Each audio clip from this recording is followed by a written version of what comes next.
दोस्तों board exam 2026 नजदीक है। ऐसे में आप सोच रहे होंगे कि आने वाले बोर्ड एग्जाम की तैयारी किस प्रकार की जाए जिससे कि आपका बोर्ड एग्जाम बहुत सरल हो जाए। तो दोस्तों इन्हीं सबको ध्यान में रखते हुए मैं आपके लिए लेके आया हूँ 12th फिजिक्स के केवल 5 ऐसे क्वेश्चन जो हर बार एग्जाम में पूछे जाते हैं और हर टॉपर उनको पढ़ता जरूर है। और वीडियो के एंड में मैं आपको बोनस टिप्स भी दूंगा जिससे कि बोर्ड एग्जाम आपके लिए बहुत ही ज्यादा सरल हो जाए। तो चलिए दोस्तों इस वीडियो को शुरू करते हैं और देखते हैं कि कौन से हैं वो 5 मोस्ट इंपोर्टेंट टॉपिक। तो दोस्तों आप जैसे कि देख सकते हैं मैंने 5 वो टॉपिक लिख के रखे हैं बोर्ड में। ये जो टॉपिक है मैं पिछले साल के प्रीवियस क्वेश्चन के एनालिसिस के आधार पर ये टॉपिक लेके आया हूँ। ऐसे में लेके आया हूँ, बीच से अगर वीडियो को छोड़ के जाइएगा तो नुकसान आपका होगा, इसलिए वीडियो को जरूर देखिए। तो देखिए दोस्तों पहला टॉपिक क्या है, स्थिर विद्युत जिसको हम बोलते हैं इलेक्ट्रोस्टैटिक्स। इसके अंतर्गत आप देखिएगा कूलाम का नियम है, मोस्ट इंपोर्टेंट टॉपिक है, जरूर पढ़ना है। दूसरा टॉपिक क्या है, विद्युत क्षेत्र, विभव और धारिता से रिलेटेड जितने भी टॉपिक हैं आपको जरूर कवर करना है दोस्तों। जो भी टॉपिक मैं बता रहा हूं उसको पहले पढ़िए और रिवाइज भी करिए। तीसरा टॉपिक क्या है, संधारित्र।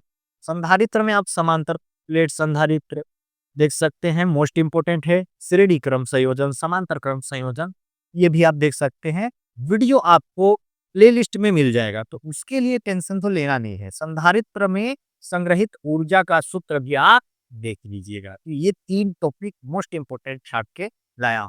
और धारा विद्युत, ये जो धारा विद्युत वाला टॉपिक है उसको आप यहाँ पर बिना पूछे किसी से मोस्ट इंपोर्टेंट लिख लीजिए। ये जो 5 टॉपिक है ना धारा विद्युत के अंतर्गत, करंट इलेक्ट्रिसिटी के अंतर्गत, ये 5 टॉपिक में से 1 या 2 क्वेश्चन आपको लिखा हुआ छपा हुआ मिलने वाला है एग्जाम में, जरूर देख लीजिएगा। ठीक है, देखिए कैसे कैसे टॉपिक है। ओम का नियम मोस्ट इंपोर्टेंट, किरचॉफ का नियम it is also most important, metre से टू इंपोर्टेंट, व्हीटस्टोन से टू ये भी है मोस्ट इंपोर्टेंट। और विभव मापी के प्रयोग भी आप पढ़ लीजिएगा। वीडियो कैसे कहां से तैयारी करना है उसका टेंशन नहीं लेना है, ठीक है, उसके लिए मैं हूं आपके साथ। अगला टॉपिक देखिए, चुंबकत्व तथा विद्युत चुंबकीय प्रेरण। ठीक, इसमें क्या क्या पढ़ना है, सबसे पहले आपको पढ़ना है चल कुंडली धारामापी या चल कुंडली गैल्वेनोमीटर। फैराडे का नियम मोस्ट इंपोर्टेंट है दोस्तों, आईएमपी लिख लीजिए, है ना। इसका वीडियो प्लेलिस्ट में आपको मिल जाएगा। आत्म प्रेरण, हो सकता है आपके बुक में स्वप्रेरण स्वप्रेरकत्व लिखा होगा, तो वही टॉपिक है ना, आत्म या स्व, तो आत्म प्रेरण या स्व प्रेरण एक ही चीज है।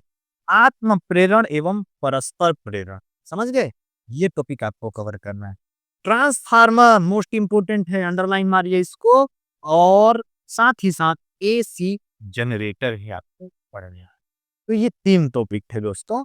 अब देख लेते हैं 2 टॉपिक और क्या है, ठीक है। प्रकाशिकी या फिर किरण प्रकाशिकी बोल सकते हैं आप, ऑप्टिक्स के अंदर कौन कौन से टॉपिक आएंगे। तो आपको सबसे पहले कवर करना है दोस्तों परावर्तन एवं अपवर्तन के जितने भी सूत्र हैं, एक ना एक ठो आएगा, 2 भी आ सकता है, और में अथवा में देगा। तो ये जो टॉपिक दिया हूं उतना ही पढ़िए। ये जो चैप्टर अपने आप में एक बहुत बड़ा है, ए बी सी डी ऐसे करके 4 पार्ट में डिवाइड है। तो आप जितना मैं बताया है ना उतना ही पढ़िए, उसी में से देखने को मिलेगा। परावर्तन अपवर्तन के सूत्र पढ़ लीजिए, सूक्ष्मदर्शी और दूरबीन से रिलेटेड क्वेश्चन है उनको कवर कर लीजिए, है ना। और ये जो इम्पोर्टेंट है यंग का डबल स्लिट प्रयोग, यहाँ पर आईएनसी लिख लीजिएगा, इसको नहीं छोड़ना है। इन 3 टॉपिक को आप कवर कर लीजिए, पूरा चैप्टर पढ़ने का जरूरत नहीं है, अपने आप में 4 चैप्टर के बराबर, ठीक है। तो इसमें से ये सिलेक्टेड क्वेश्चन है, विवर्तन और ध्रुवण भी देख लीजिएगा इसी से रिलेटेड, ठीक हो। अब आते हैं चलिए आधुनिक भौतिकी मॉडर्न फिजिक्स के अंदर। तो ये जो टॉपिक है आधुनिक भौतिकी मॉडर्न फिजिक्स का, इसको एक केमिस्ट्री में भी आता है दोस्तों, और आपने 11th फिजिक्स में, 11th केमिस्ट्री में इनमें से कुछ टॉपिक को कर लिया होगा। जैसे बोहर का परमाणु मॉडल 9th में भी है, नाभिक विखंडन एवं संलयन ये कर लीजिएगा, प्रकाश विद्युत प्रभाव मोस्ट इंपोर्टेंट, अर्धचालक, डायोड, ट्रांजिस्टर, लॉजिक गेट, ये आप जरूर कर लीजिएगा। इसको स्क्रीनशॉट कर लिए, फिर मैं आपको देता हूं बोनस टिप्स जिसके बारे में मैंने बात किया था वीडियो के स्टार्टिंग में। तो दोस्तों ये थे वो 5 टॉपिक्स जिनको अगर आप कवर कर लेते हैं तो एग्जाम का 50% क्वेश्चन पेपर आपके हाथ में आ जाता है। बाकी के 50% के लिए क्या करना है, उसके लिए मैं आपको देता हूँ बोनस टिप्स। कैसे करना है? दोस्तों देखिए, कोई भी टॉपर जो स्टूडेंट होता है, वो केवल न्यूमेरिकल्स नहीं रटता है, उस न्यूमेरिकल के लॉजिक को समझता है। ठीक है? लॉजिक को समझ जाइएगा तो उससे रिलेटेड जितने क्वेश्चन हैं ऐसे बन जाएगा। तो लॉजिक कैसे समझना है? अभी मैंने इसी के लिए मैं आपके लिए प्लेलिस्ट बनाया हूँ 12th फिजिक्स 2025, जाके ज़रूर देखिएगा। एकदम बेसिक से मैंने समझाने का प्रयास किया है, एवरेज बच्चा भी, है ना? कोई भी बच्चा उसको देख के आसानी से समझ सकता है कैसे आराम से आपको डायग्राम ड्रॉ करना है, बहुत बेसिक से समझाया। ठीक है? तो लॉजिक को पकड़िए, कैसे उसके लिए वीडियो देखिए। ये था आपका पहला। दूसरा टिप क्या है दोस्तों? बोर्ड एग्ज़ाम के अंदर ऐसे कितने प्रश्न हैं जो घुमावदार पूछे जाते हैं, बीच से बना के दिए जाते हैं, क्योंकि ये बोर्ड एग्जाम है ना, एनसीईआरटी सीबीएसई सिलेबस पढ़ रहे हैं आप, भले स्टेट बोर्ड वाले हैं। उसके लिए आप क्या कर सकते हैं, एक तो आता है अनसोल्ड पेपर जिसमें केवल क्वेश्चन होते हैं, आंसर नहीं होता। एक आता है सोल्ड पेपर, परीक्षा बोध परीक्षा सार, इस प्रकार से आता है।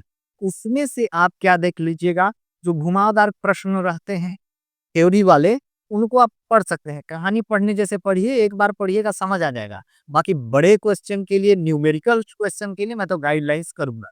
लेकिन जो बीच से उठाया जाता है, तो प्रीवियस ईयर का उसमें दिया होगा है, वो वहाँ से आप तैयारी कर सकते हैं। अब देखते हैं तीसरा टिप क्या है। तो दोस्तों, आपको रटना नहीं है, बहुत ज़्यादा सिलेबस कवर कर लिए, एग्ज़ाम हॉल में जाके आप भूल गए। क्या मतलब इतना सिलेबस कवर करने का? तो जो भी पढ़ते हैं, उसको बार-बार, बार-बार रिवाइज़ करिए। रिवाइज़ करिएगा तो जब आप एग्ज़ाम के टाइम पढ़िएगा, तो बर्डन नहीं पड़ेगा, है ना? तो ये जो 5 क्वेश्चन मैंने बताए हैं, इनको सबसे पहले पढ़ना है और 2-3 बार रिवाइज़ भी कर लेना है। इसके बाद बाकी और भी क्वेश्चन आप देख सकते हैं। ठीक है दोस्तों, वीडियो कैसा लगा कमेंट में ज़रूर बताइए। किस टॉपिक पर वीडियो चाहिए ज़रूर बताइएगा।